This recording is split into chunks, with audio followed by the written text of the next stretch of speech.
I'm like you, MC. I don't like riding on buses either. Oh, hi, it's Opie. Welcome back to Let's Play Katawa Shoujo. We're on a dinner date with Emmy, but we're riding on a damn bus. At least it's not some crazy bus. You hear like certain sounds like it's fucking my ears. But anyways, let's continue on. Actually, I think I'm pretty comfortable saying that as a fact. They sway a lot, they smell funny, and you can feel every bump in the road.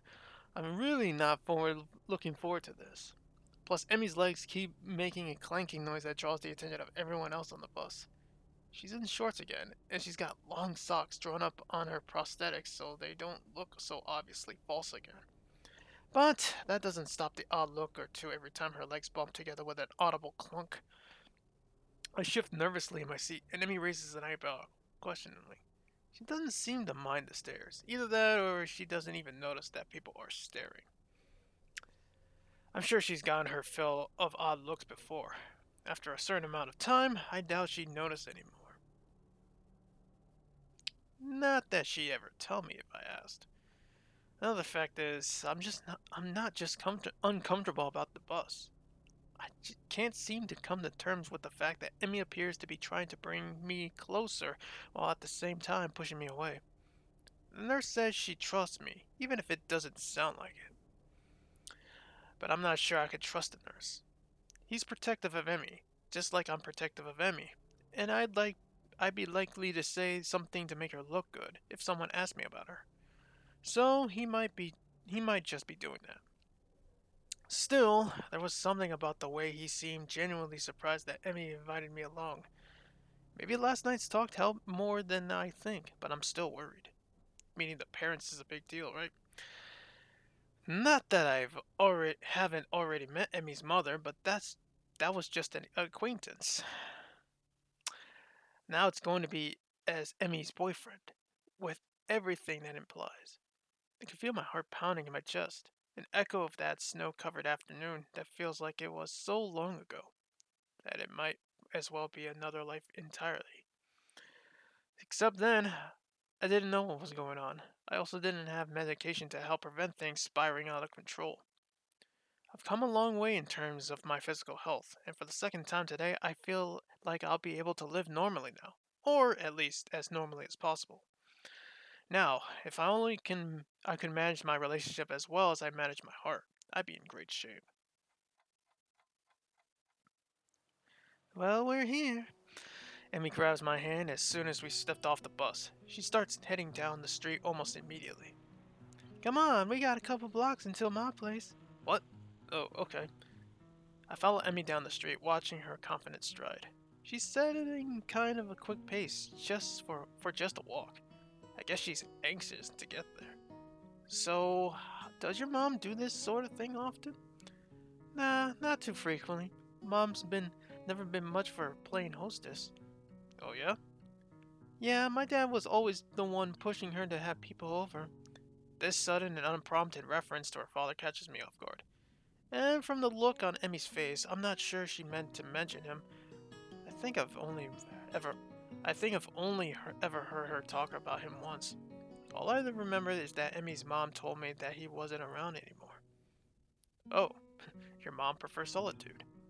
Emmy laughs, either from relief that I didn't ask about her father or from finding my statement actually funny. Not at all. She's why I'm such an outgoing person, you know. She just prefers to be a guest rather than a hostess. It's less stressful that way. Or so she says.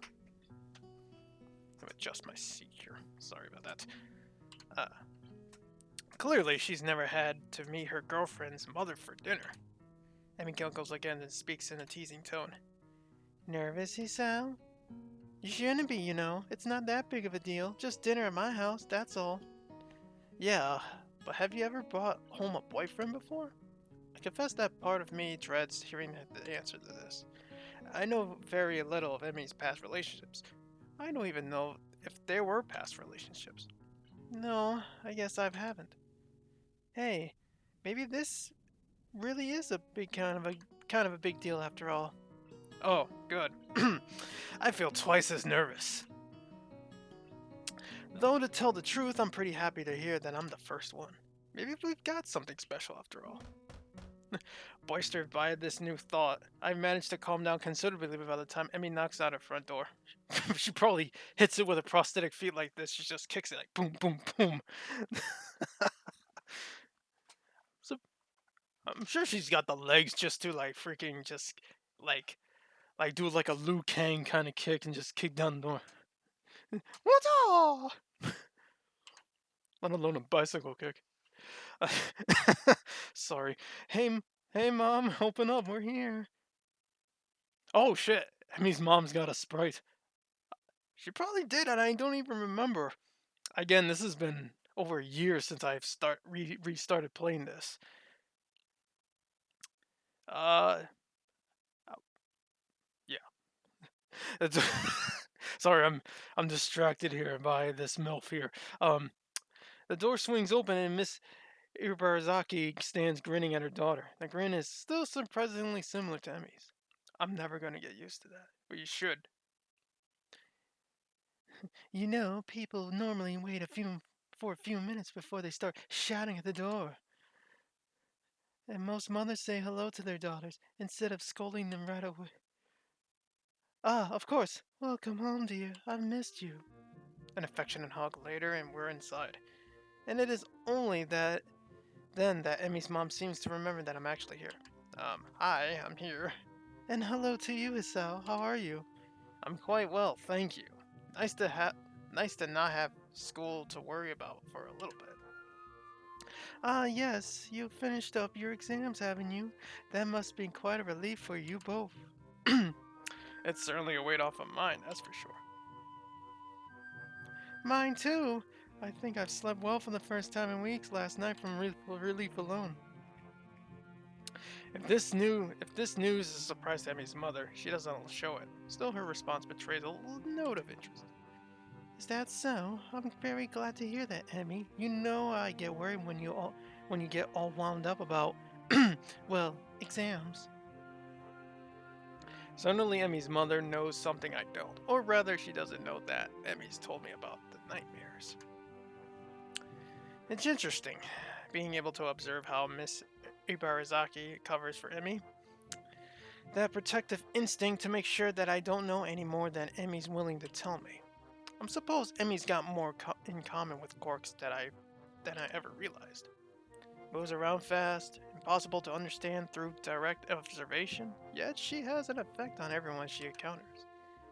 I wonder if Mr. Abarazaki will figure out that I know about the nightmares, or is she just keeping everything secret from everybody? Yeah, it's not been as bad as this year as in the past. Hisao helped me to stay focused. Okay, I know that's not true. She even cut off contact outside of school hours during the exam week. But she did see me during the day, and she's told me more than once that the morning run was the only thing she looked forward to during exams. So maybe it's not that much of a lie. Either way, to hear that being around has helped even a little makes me feel a little better. Ugh. Emmy's mother raises an eyebrow in this statement. Either she doesn't believe Emmy or she's as surprised as I am. Well then, it appears that it's a good thing you two have become so close. I tell you to take good care of my daughter, Hisao, but it looks like you're already doing that. Emmy grins at this and seems to take pride in having managed to integrate myself with her mother so easily. Yeah. Actually, I'd say your daughter's been the one taking care of me. She's got me out and running. I've probably been more active since meeting her than I ever was, even before. I actually never thought of it that much, nor that I have had ever appreciated the humor of it. I wasn't too active before the heart attack. Pickup games of soccer don't really count since they weren't that common. So now that I know for sure that I have a weak heart, now I run every day, pushing my luck with the help of my medication. I chuckle quietly and then realize that I've never finished my sentence. Well, before I had my heart attack, I wound up at school here. It comes out so casually. There was a time that I would have thought twice about talking about what was wrong with me and all. But now, it's just it just seems silly to care, especially in the company of Emmy and her mother. If Emmy can be cavalier about her disability, then so can I. I think back to the track meet where Emmy declared herself the fastest thing on no legs. The fact of her obvious loss never seemed to bother her, at least not in public. Being stuck in the wheelchair frustrated her, I know, but even that was something she dealt with on her own, despite my efforts to the contrary. Emmy has a way of bringing out the more active side of people. I've never quite figured out how she does it. Those puppy, I, those puppy dog eyes she gets for starters. I'm not surprised that she managed to rope you into an exercise routine. If Rin were just as stubborn as she is, I'm sure that Emmy would have gotten her out and running with you too. Oh, that reminds me, Rin says hello. I drifted the outer edges of the conversation again as we moved into the dining room to eat. It smells delicious in here, and the spread that Emmy's mom has produced is impressive. Sorry, that sentence might have taken out of context there. The spread of Emmy's mom is just like shh. It's impressive. Whoa, you made enough to feed an army in here. Is it too much? Well, you can always take some leftovers with you when you go. That sounds great. I can only handle cafeteria food for so long. Something home cooked would be a welcome change of pace. What he said. Thanks, Mom. The food tastes as good as it smells. There is a lull in the conversation while we all dig in. Emmy assaults her plate with the usual amount of gusto, and I will admit that I set a pretty fast pace myself. So, Hisao, I hear you and my daughter have gotten rather close. Hmm?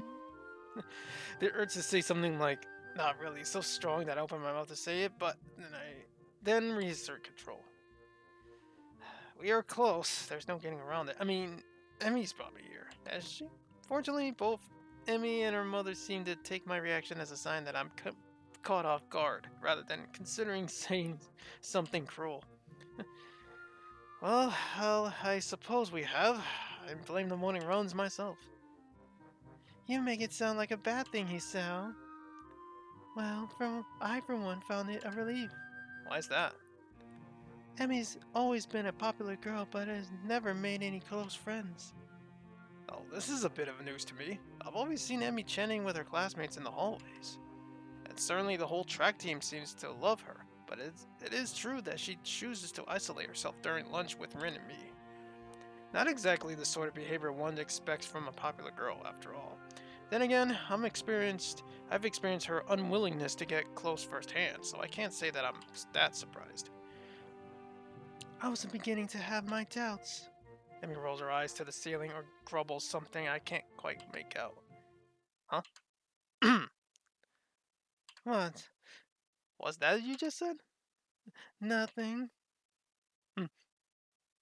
Miss Barizaki chokes on a drink with laughter.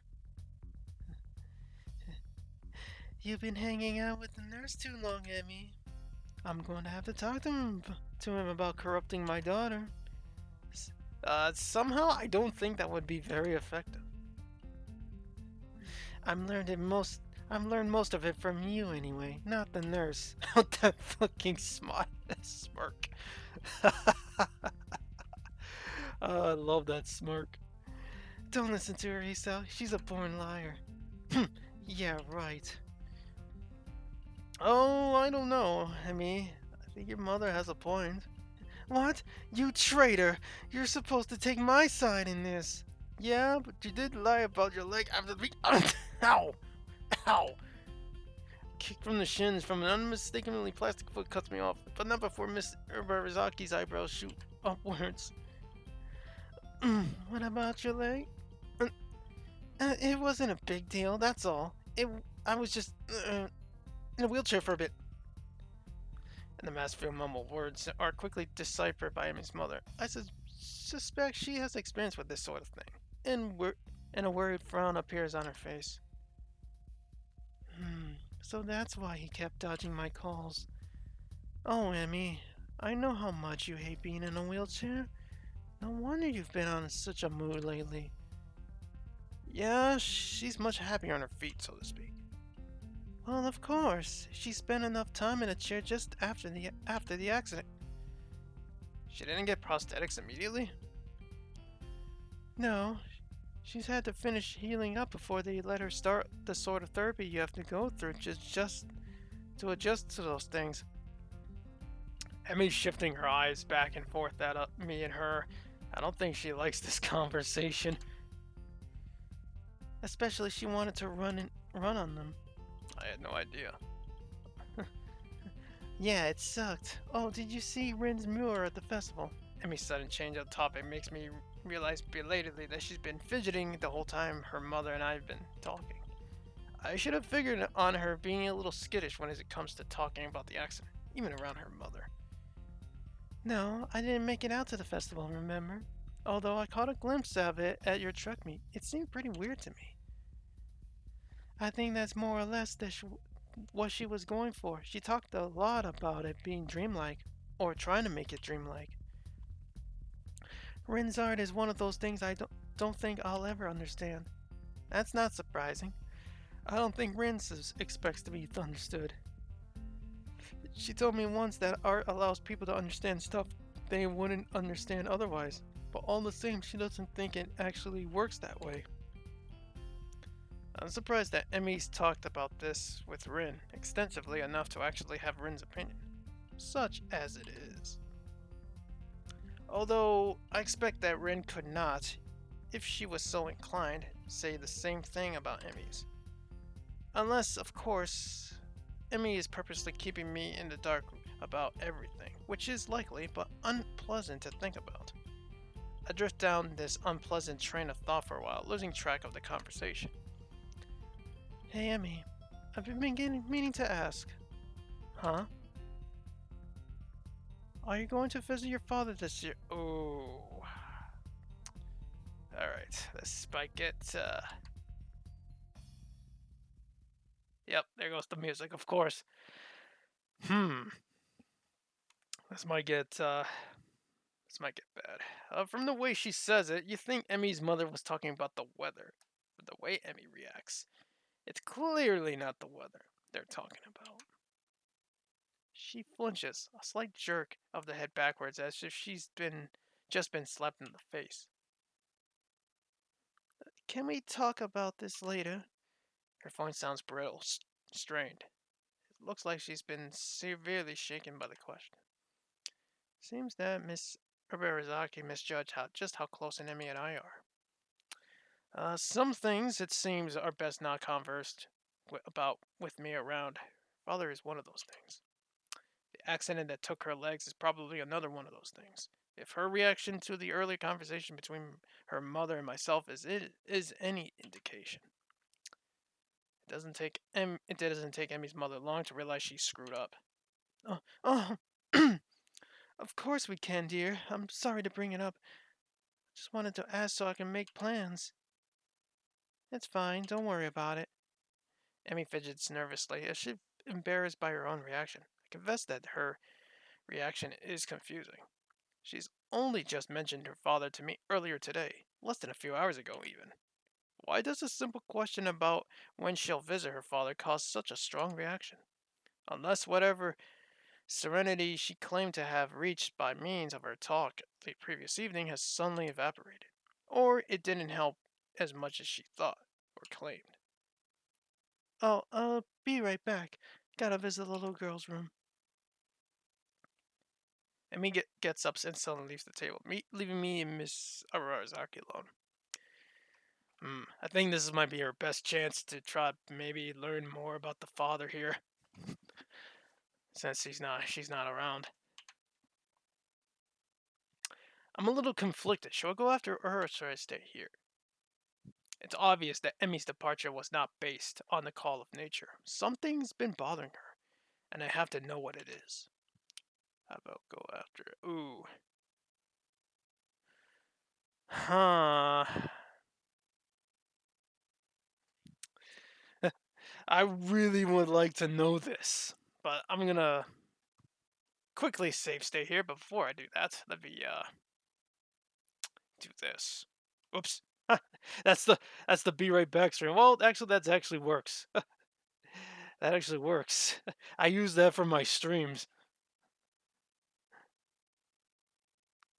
Because I keep forgetting that I have this one save state with a picture, which is not suitable for YouTube's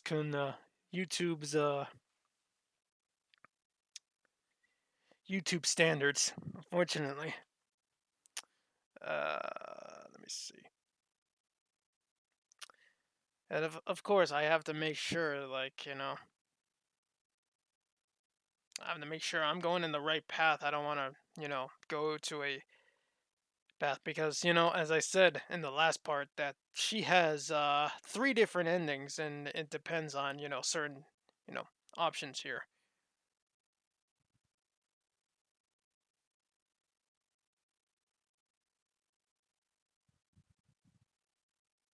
Let me see here.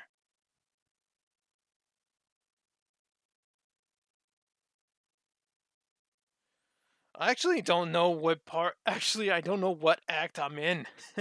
To hold on a second. Can I check something here? Sorry, you guys can't see this. I'm just trying to see. Hmm.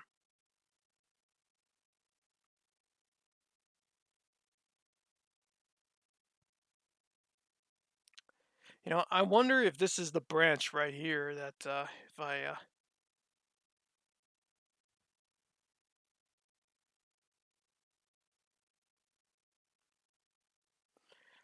but I really want to talk to her, so I'm just gonna say like fuck it. Let me get the script back here. I'm just gonna say fuck it and let's just talk to her because I really want to know what's going on. I mean, going after her to the ladies, let's say, "Are you okay?" and all that. I don't think we're gonna get anywhere with that. It's like she's gonna be like, "Oh, I'm fine, I'm fine, I'm fine. No, don't worry about me, I'm fine," and all this. Like, you're not fine. Probably a fight will break out and some shit. Um, there's an awkward silence at the table for a while, and after Emmy dashes off, I can't think of anything to say. Dude, this is your chance. You might learn something.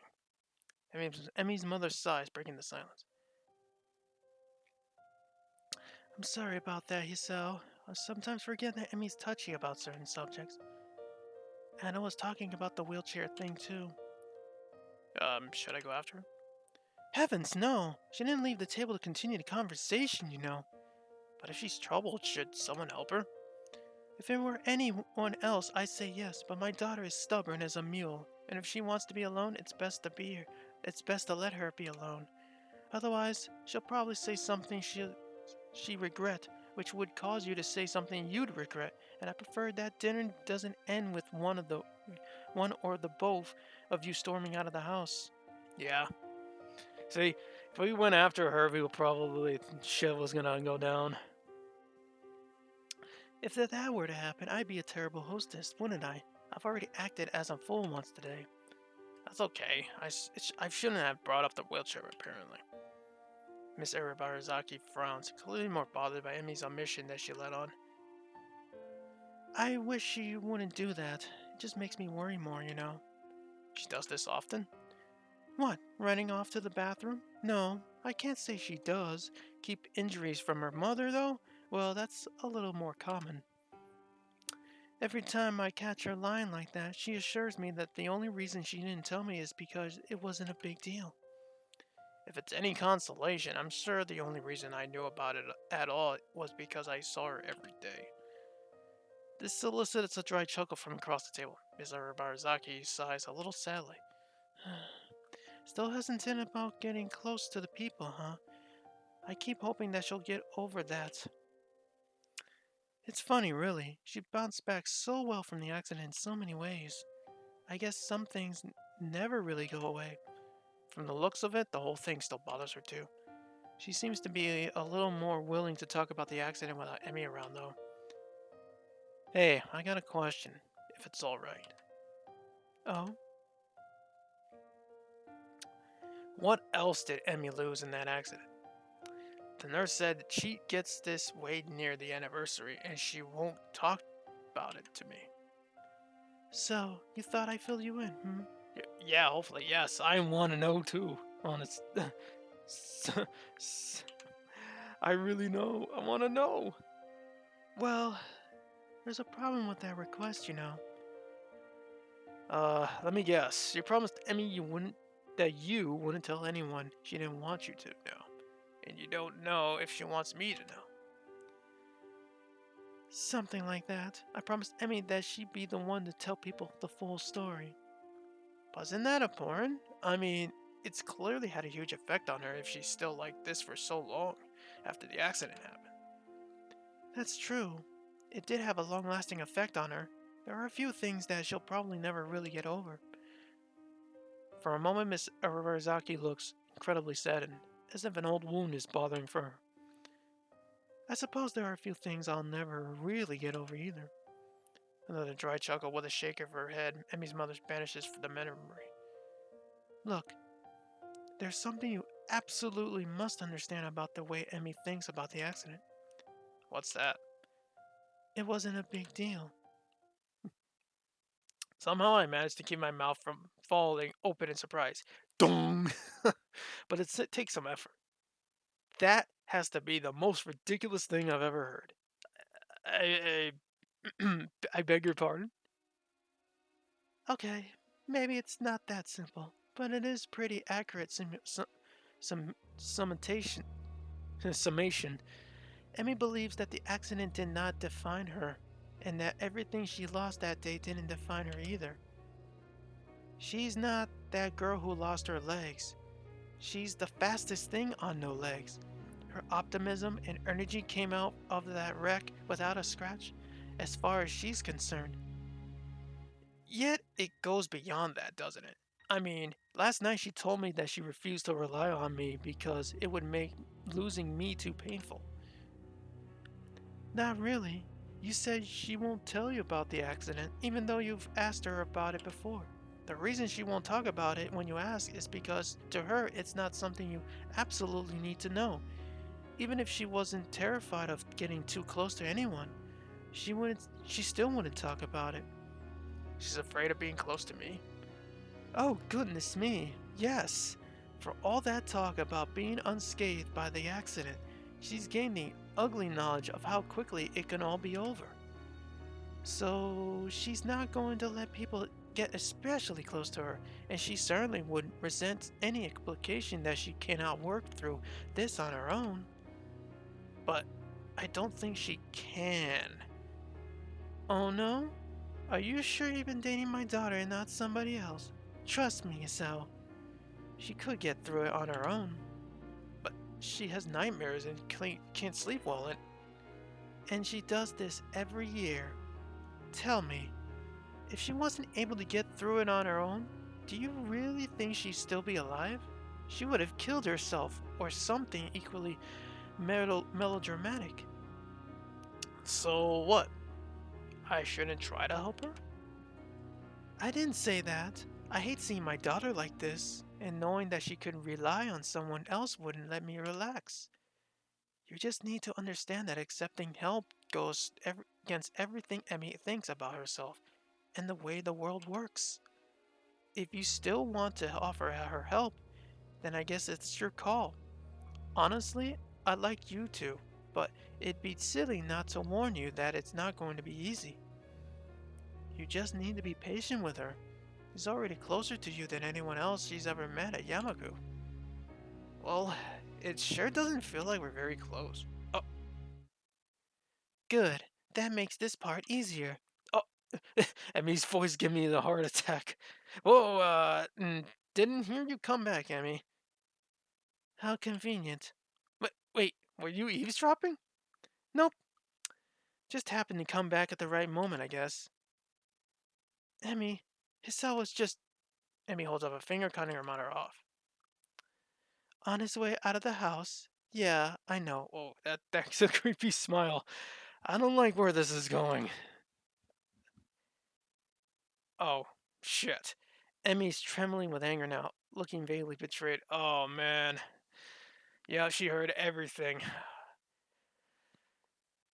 Either way, it was probably gonna be like this. It was gonna be a bad outcome, but we were just curious. I knew this was gonna be bad. Emmy, don't be ridiculous. We were just... You promised! There we go. Broke the promise. The pain carried in that last word was almost too much for me to bear. The idea that I could hurt her that much is like being kicked in the gut. Emmy's mother looked similarly pained by the thought. And I kept that promise. Just listen, there's no reason to go throwing people out of the house. Emmy's mother seems to be both angry at her daughter's outburst and embarrassed that I'm a witness to it. There's only one real solution to this problem, I think. It's okay. I'll go. Now, really, that seems a little unnecessary. Don't worry about it. I mean, thank you for dinner, Mr. Barazaki, and for the advice. It was my pleasure, Hisao. I'm sorry we didn't get to the dessert. That's okay. I have to watch what I eat anyway. Good evening, Emmy and Mr. Barazaki. The formality of our conversation, coupled with the fact that I'm getting really ready to leave, seems to snap Emmy out of her anger. No, wait. Sorry. Been so... And after last night, I just thought... You don't have to go. I take that back. It's okay. I can't help but smile slightly. She can barely articulate her apology, and I really would like to stay. But I don't think I can. Right now, I just need to think about what her mother said and what I'm going to do about us. I don't want to risk accidentally getting Emmy angry again in her current state either. No. I think I better leave. You seem pretty shook up, and well, I've only wind up trying to help you again, and I know you preferred I didn't, so I'm going to leave instead. But, hey, it's no problem. You don't want a knight on a white charger, right? Just promise me one thing, okay? What? Don't be angry at your mom, okay? She was just giving me some advice. That's all. Emmy nods hesitantly. Like, this simple idea is all that she can grab onto at this point. She's so terribly off balance, but I can't do anything about that right now. Okay. See you tomorrow, okay? Running in the morning, don't forget. I can see that I've hurt Emmy by deciding to leave, but there's nothing I can do for her as things stand. I know that she's too stubborn to admit that she wants me to stick around. I'll watch various emotions across Emmy's face as she tries to process everything that's just happened. Shortly comes that calm look again, like last night, and that voice that tries so hard to sound careless. Sure, Sal. See you around. Both of us are unwilling to concede emotion at this point, and I'm having a hard time keeping my facade, so I turn on my heel and walk out the door. I shut it behind me slowly, pausing for a moment as the latch catches my hand on the doorknob. Did I make the right decision just now? Should I have stayed and tried to work things out? No. I decide. Not in front of her mother like that. In spite of everything, I'd rather keep Emmy's mother insulated from that sort of anger that surfaced last night. Even though she's probably used to it, some protective instinct wants me to keep Emmy's image as a cheerful girl intact. With a start, I realize my hand is still resting on the knob. I take my hand away, put it in my pocket, and head down the slowly darkening street. I let out a long breath. The wait until tomorrow morning comes isn't going to be easy. In any case, I have to think on what to say to Emmy. I must apologize, and I must get through to her somehow. On that account, something has been on my mind for most of the way back to my room. The letter of apology from Iwanako. I was so concerned about my new life when I received it that I didn't even bother to finally really read it. Now that I found myself in a similar position, my curiosity got rekindled. What did she want to let me know so badly? If nothing else, reading her thoughts might help me frame mine. I remember tossing it away. Damn. Where did I throw that thing? I check under my desk. That turns up nothing, so I look for harder to reach, more unlikely locations. Now I know where that lost sock went, at least. Still no letter, though. It's when I try sweeping my arm under the nightstand, I feel something crinkly jammed between it and the wall. Grunting a little with the effort, I reached for my prize and soon managed to bring it to the light. Bingo. I sit at my desk and spread the crumpled paper open. A flick turns on the table light. Skipping past the empty pleasantries, I look for the point where I stop reading. Ah, here it is. There are other things I want to say. I'm writing to you because I felt that there are things that I should have said after the incident back in winter. I really regret that I wasn't able to say them in person, and I have no excuse for it. The truth is, the times when I visited you at the hospital made me worried about you, and I'm not talking about your health. You seem to become more distant and disheartened. It was natural after something like that happened, I'm sure, but somehow I got the feeling that you have given up on something back then. Happiness, maybe? Giving up on happiness. This sounds unpleasantly familiar. I wanted to somehow express my feelings, but the right words didn't come to me, and I couldn't say anything to comfort you. I'm really sorry for not being able to support you when it mattered most. Even though I like you so much, at least now, finally, I could be more honest. If I can go back to those quiet days in February and March, I tell you to not give up on yourself. That's what I would say. Maybe you wouldn't have drifted so far away if I hadn't just said something. I hope you managed to get back on your feet and on your own. Now that the distance between us is also physical, it also feels more final. Somehow, I wonder if we will meet again. Perhaps it's for the best if we don't. Still, if you would like to correspond with me, by all means write me back. I very much like to hear about your new school and how you're doing. I wish you all the best. Sincerely, Iwanako. After finishing reading the letter, I smoothed it out carefully and set it aside my desk. Thank you, Iwanako. I wanted to answer yes to your question on that snowy winter day, but I never got to. By the time we met again, it was too late. Or so I thought. What would have happened if I had behaved differently back in the dismally sterile hospital room? I'm sorry.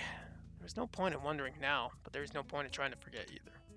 I am who I am because of all that happened to me, and all I look forward to experience present, future, and past. And the past may have just taught me an important lesson now.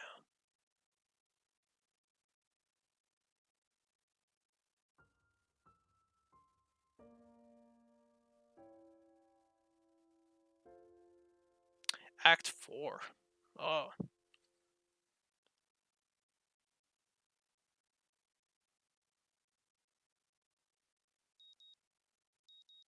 alright. I think this is a good time to stop. Wow. Yeah, wow. We made it to Act 4, guys. That's crazy. Hold on a second. Options for a second. Let me mute something here. Mute something here. And say something. So Act 4 is something that. So they talk to mom and they go to her. That is the branch. That is the branch. That was the branching path. If I talk to mom, that puts me here in Act 4. If I didn't, I think the story ends on that.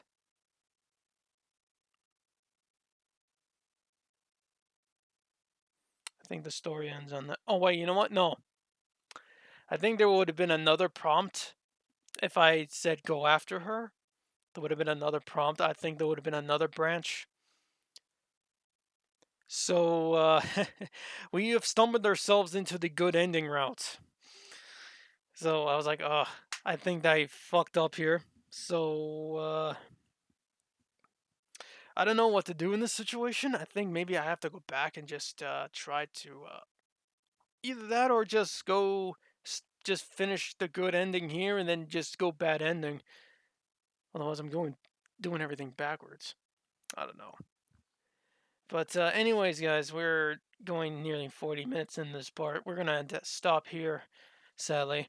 But yeah, this is Act 4. Act 4. This is the good ending route here for this. So Yeah, next time, I don't know what I'll do next time. Maybe we'll finish up the good ending here and then jump into the bad ending route, or stop here and then go back to that prompt and go to the bad ending and then go to good ending here. I don't know, but I'll think of something. But until then, thank you guys so much for watching. Hit that like button or subscribe, and we'll see you guys next time for more Katawa Shoujo. Have a good night.